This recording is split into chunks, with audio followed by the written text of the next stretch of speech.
Hello everyone, this is Parvez sir. Welcome back to our YouTube channel accountancy with Parvez sir. तो आज class 11 commerce bank reconciliation statement में जो आप topic पढ़ने वाले हैं वो है पासबुक का ओवरड्राफ्ट। इससे पहले की क्लासेस में हमने कैश बुक का डेबिट बैलेंस, कैश बुक का क्रेडिट बैलेंस जो ओवरड्राफ्ट होता है, पासबुक का क्रेडिट बैलेंस, ये तीनों बैलेंस के क्वेश्चन हमने अपलोड कर दिए हमारी क्लास 11 की प्लेलिस्ट में। आप जाकर पढ़ सकते हैं वहां। आज इसका लास्ट टॉपिक, मैंने आपको शुरू में बताया था बेसिक क्लास में कि 4 तरह के क्वेश्चन है इस चैप्टर में। कैश बुक का डेबिट बैलेंस, कैश बुक का क्रेडिट बैलेंस, पासबुक का डेबिट बैलेंस, पासबुक का क्रेडिट बैलेंस। तो आज ये लास्ट टॉपिक है हमारा इस चैप्टर का, तो आप जुड़े रहें और जल्दी सब्सक्राइब कर दें अकाउंटेंसी विद परवेज सर। अगर आप अभी अभी जुड़े हैं हमसे और अपने सभी फ्रेंड्स में शेयर कर दें। तो आज का लास्ट टॉपिक है बैंक रिकॉन्सिलिएशन स्टेटमेंट का, जो आज हम पढ़ने वाले हैं। बहुत अच्छा क्वेश्चन है, पासबुक का डेबिट बैलेंस। तो जो पासबुक का डेबिट बैलेंस होता है वो ओवरड्राफ्ट कहलाता है। ठीक है, चलिए करते हैं आज का क्वेश्चन हम स्टार्ट। बैंक रिकॉन्सिलिएशन स्टेटमेंट में बैलेंस एज पर पासबुक, और मैंने ये शुरू में आपको बेसिक क्लास में बताया ही 4 तरह के क्वेश्चन हमें करना थे। तो कैश बुक का जो डेबिट बैलेंस है वो क्वेश्चन हमने कंप्लीट कर लिए। कैश बुक का जो क्रेडिट बैलेंस है वो ओवरड्राफ्ट कहलाता है, इसके भी क्वेश्चन हमने कर लिए। पासबुक का क्रेडिट बैलेंस के भी क्वेश्चन हमने कर लिए। आज हम पासबुक का डेबिट बैलेंस पढ़ने वाले हैं जो ओवरड्राफ्ट कहलाता है। ठीक है, चलिए। तो ये क्वेश्चन है आज का बैंक रिकॉन्सिलिएशन स्टेटमेंट का, पासबुक का ओवरड्राफ्ट। ठीक है, चलिए। तो passbook show N overdraft of rupees 800, इसको हम यहां लेते हैं। देखिए, सबसे पहले तो हम क्वेश्चन को रीड करते हैं, क्या बोल रहा है क्वेश्चन हमसे। Passbook showed an overdraft of rupees 800 as on 30 June 2023, prepare a bank reconciliation statement. Passbook का जो बैलेंस है, पासबुक जो शो कर रही है वो है ओवरड्राफ्ट। पासबुक का ओवरड्राफ्ट बैलेंस है। तो पासबुक का जो ओवरड्राफ्ट होता है वो होता है डेबिट बैलेंस। पासबुक का ओवरड्राफ्ट डेबिट होता है, कैश बुक का ओवरड्राफ्ट क्रेडिट होता है, अपोजिट होता है। ठीक है, चलिए। तो अपोजिट मींस पासबुक का डेबिट ओवरड्राफ्ट और कैश बुक का क्रेडिट ओवरड्राफ्ट होता है। ठीक है ना। देखिए, तो फर्स्ट एंट्री क्या है। Cheque of rupees 1500 and 1800 were send to bank but they have not been collected till 30 June. ठीक है। Cheque worth rupees 500 and 700 were issued but not presented for payment. ठीक। Bank charge interest rupees 50 in respect of overdraft. ठीक। Rupees 200 had been deposited into bank directly by customer and have not been recorded in cash book. ये 4 entry हमारे सामने। तो आप देखिए इसमें किस तरह से क्वेश्चन करेंगे हम इस टॉपिक में। तो जो कैश बुक में डेबिट बैलेंस में क्वेश्चन होते हैं वही पासबुक के डेबिट बैलेंस में क्वेश्चन होते हैं, सेम होता है। मैंने शुरू में बेसिक क्लास में आपको बताया था कि चारों तरह के क्वेश्चन किस टाइप से करना है। तो जैसे कैश बुक में डेबिट बैलेंस में हम क्वेश्चन करते हैं वैसे ही पासबुक में डेबिट बैलेंस में क्वेश्चन होते हैं, और जैसे कैश बुक के क्रेडिट बैलेंस में क्वेश्चन होता है वैसे ही पासबुक के क्रेडिट बैलेंस में क्वेश्चन का सॉल्यूशन करते हैं हम। ठीक है। तो दैट मींस क्या हुआ, कैश बुक का डेबिट बैलेंस क्या था कि अगर पासबुक से कैश बुक को हमें टैली करना था, अगर पासबुक प्लस होती है तो हम भी कैश बुक को प्लस करते हैं, और पासबुक अगर माइनस होती है तो हम भी कैश बुक को माइनस करते हैं। सेम प्रोसीजर है पासबुक का डेबिट बैलेंस में भी। पासबुक का जो ओवरड्राफ्ट है वो सेम डेबिट है, इसमें भी हम क्या करेंगे, हम अपनी कैश बुक को पासबुक से टैली करेंगे। तो पासबुक अगर प्लस हो गई तो हम भी कैश बुक को प्लस कर देंगे, और पासबुक अगर माइनस हो गई तो कैश बुक को माइनस कर देंगे। ठीक है, चलिए करते हैं स्टार्ट। तो सबसे पहले तो हम बैलेंस लिखेंगे ओवरड्राफ्ट एज पर पासबुक। यहां लिखेंगे हम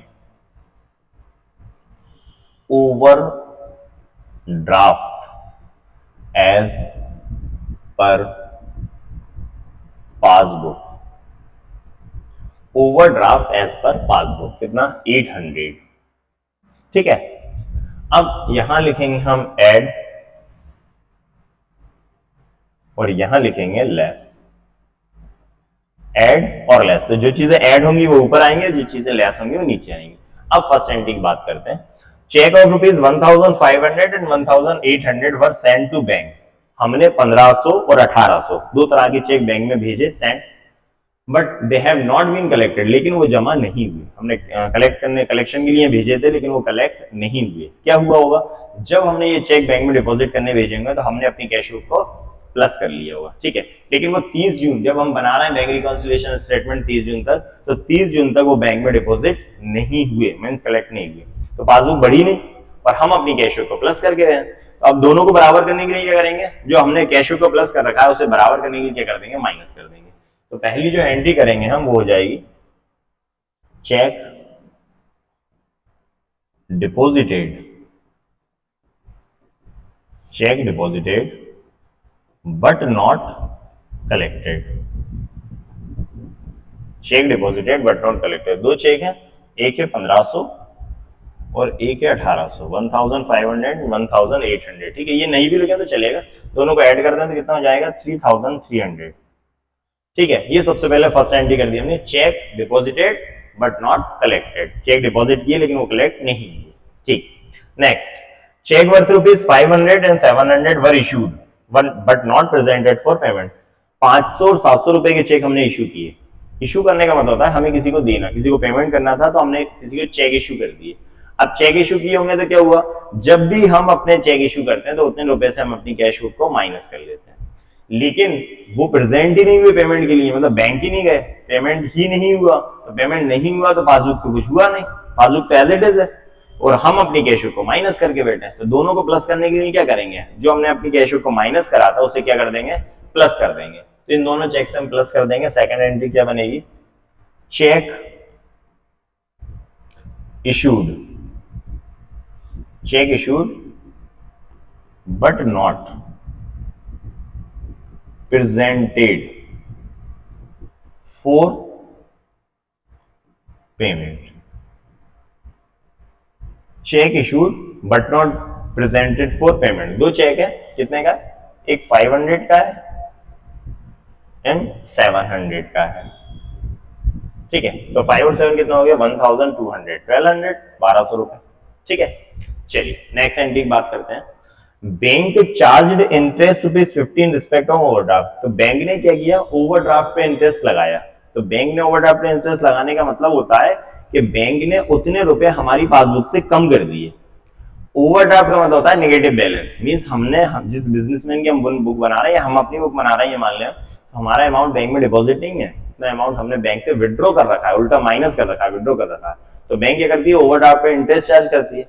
तो बैंक ने 50 रुपीज ओवरड्राफ्ट पे इंटरेस्ट चार्ज किया है, मींस हमारी पासबुक क्या हो गई, कम हो गई, माइनस हो गई। तो बराबर करने के लिए, दोनों को टैली करने के लिए हम भी अपनी कैश को क्या करेंगे, माइनस कर देंगे, ठीक। तो नेक्स्ट थर्ड नंबर की जो एंट्री होगी वो क्या करेंगे हम, interest on overdraft, interest on overdraft charged 50 rupees, ठीक है। Next last entry, ₹200 had been deposited into the bank. 200 रुपए बैंक में जमा हुए थे, डायरेक्टेड बाय कस्टमर, एक कस्टमर था उसने डायरेक्ट हमारे बैंक अकाउंट में जमा कर दिए थे 200 रुपए, and have not been recorded in cash book, और वो कैश बुक में रिकॉर्ड नहीं हुए। एक कस्टमर था वो सीधा बैंक गया और हमारे अकाउंट में पैसा जमा करवाया है, क्या हुआ, हमारी पासबुक बढ़ गई। कस्टमर ने सीधे हमारे बैंक अकाउंट में पैसा जमा करा दिया तो पासबुक क्या हो गई, बढ़ गई। तो बढ़ गई तो, और हमने अपनी कैश बुक में उसे रिकॉर्ड नहीं किया, मतलब कैश बुक कुछ नहीं हुआ। तो दोनों को टैली करने के लिए क्या करेंगे, हम भी अपनी कैश बुक को प्लस कर देंगे तो दोनों बराबर हो जाएंगे। चलिए तो नेक्स्ट फोर्थ एंट्री क्या करेंगे, direct deposited bye a customer,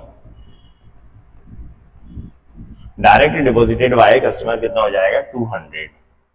done, इसको यहां ले लेते हैं हम। चलिए तो अब क्या करेंगे, ये क्वेश्चन कंप्लीट हुआ, मतलब सभी एंट्रीज हो गई। अब हम लगाएंगे टोटल, तो ये ऐड वाली चीजों को ऐड कर लो, 12 to 4 14 1400, ठीक है ना। तो अब क्या करेंगे हम, ये इन दोनों को ऐड कर दें, तो ये कितना हो जाएगा 2200, है ना, 14 + 8 22, और इन दोनों को माइनस कर देते हैं, तो ये कितना टोटल हो जाएगा 3350। अब ये क्या हो गया, माइनस में आ रहा है आंसर, देखो यहाँ का टोटल है 2200, जबकि यहाँ का टोटल कितना है 3350। तो माइनस में आपको नहीं लिखना, मतलब माइनस नहीं करना। अब क्या होगा, ये पहला क्वेश्चन है जो मैंने अभी नोट्स में डाला है आपके, क्योंकि इस तरह का क्वेश्चन भी कभी अगर आ जाए तो क्या करेंगे हम, ठीक है। तो क्या करना है आपको, वैसे जनरली क्या करते हैं, ऊपर पासबुक होती है तो नीचे कैश बुक होती है, वो अभी भी करेंगे, ऊपर पासबुक है तो नीचे कैश। लेकिन ऊपर अगर डेबिट बैलेंस होता है, जैसे पासबुक का डेबिट बैलेंस ओवरड्राफ्ट, तो नीचे फिर आंसर जो आता है वो कैश बुक का क्रेडिट बैलेंस होता है, अपोजिट हो जाता है। अगर ऊपर डेबिट है तो नीचे क्रेडिट, और ऊपर क्रेडिट है तो नीचे डेबिट। ये कब होता है, जब आपका प्लस में आंसर आएगा। लेकिन इस क्वेश्चन की तरह अगर आपका माइनस में आंसर आ जाता है, माइनस में आंसर आ रहा है, तो माइनस नहीं लिखना आपको। अब हम क्या करेंगे, अगर ऊपर डेबिट बैलेंस है तो फिर नीचे भी डेबिट बैलेंस आएगा, ये डिफरेंस होगा। ये बहुत अच्छे से सुन लें आप, अच्छे से समझ लें कि जनरली जितने भी हम बीआरएस के क्वेश्चन करते हैं तो ऊपर डेबिट बैलेंस से स्टार्ट होता है तो वो क्वेश्चन का जो आंसर आता है वो क्रेडिट बैलेंस पे आता है, और ऊपर अगर क्रेडिट बैलेंस से स्टार्ट होता है क्वेश्चन तो नीचे आंसर जो आता है वो डेबिट बैलेंस का आता है। ठीक है, जनरली यही होता है, और जब प्लस में आंसर आता है। लेकिन अगर कभी माइनस में आंसर आया आपका, माइनस में, तो आपको माइनस नहीं लगाना, फिर आपको क्या करना पड़ेगा कि अगर ऊपर डेबिट बैलेंस है तो फिर माइनस में आया अगर, तो नीचे भी क्या होगा, डेबिट बैलेंस होगा, और ऊपर अगर क्रेडिट बैलेंस है तो नीचे भी क्रेडिट बैलेंस होगा। ठीक है ना। चलिए, तो अब हम क्या करेंगे, इसमें से माइनस कर दें, कितना बचेगा, तो 1150, 1150, 1150, ठीक है ना। हाँ ठीक है, 22, 23, 33, ठीक है, 1150, इसमें से मैंने इसे माइनस कर दिया, 3300 में से 2200 तो 1100, तो 50 तो 1150।